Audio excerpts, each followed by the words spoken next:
Hey guys, Rick at the RallySport Direct here. In front of me, I have the Perrin Radiator Shroud kit specific for the 2015 Plus WRX or STI. Behind me, I've got our 2015 WRX, which means we're going to be installing this today. But first, I wanted to go over everything that's included in this kit. So right off the bat, you have instructions and hardware. And I've already opened that up, just kind of review the instructions. They're very detailed and very good instructions, but this should be a fairly easy install. Next, you get a license plate frame. Very cool.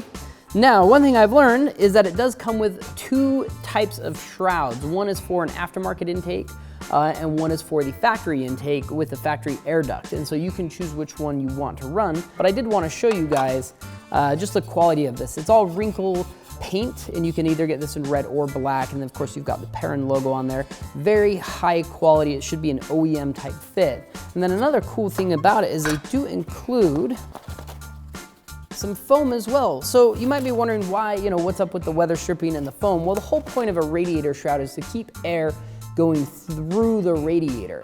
The way the factory design is set up, you can actually have air that kind of comes up. Of course, air is going to want to take the path of least resistance. It'll go around the radiator or go up and above or over. And so a radiator shroud is trying to keep that high pressure zone right in front of the radiator to make the air pass through the radiator, thus making your radiator more efficient.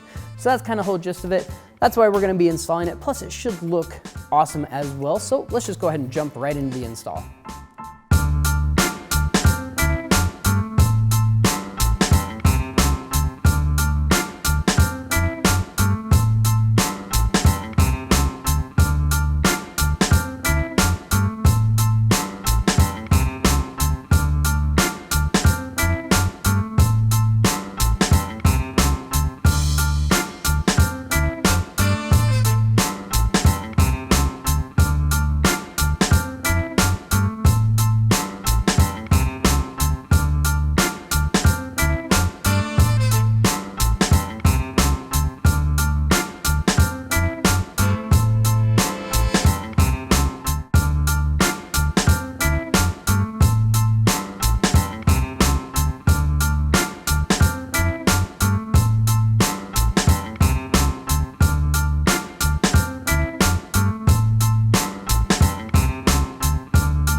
All right guys, so we've just installed the Perrin Radiator Shroud on our 2015 WRX, and I'm not really gonna give a driving review because that's kind of pointless, but I wanted to talk about, first of all, the installation and the fit and finish. So install, all in all, I'd say probably took me about a half an hour. I was taking my time. You do have to remove the upper part of the bumper. There's a little metal piece there.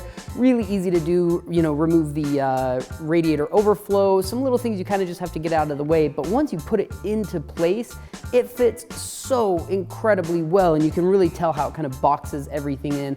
Not only that, it looks fantastic sitting there. And they do include some nice high density foam that you kind of line along the edges there, and that's to keep the air inside that high pressure zone, again in front of the radiator where you want it to be. All in all, I'm incredibly impressed with this, not only the install time but also just the way it looks and the functionality of it as well. Perrin has really outdid themselves on this product. It's just a very high quality product. Anyway, that's all the time we've got for you today. Thanks for checking out this video. We'll see you next time.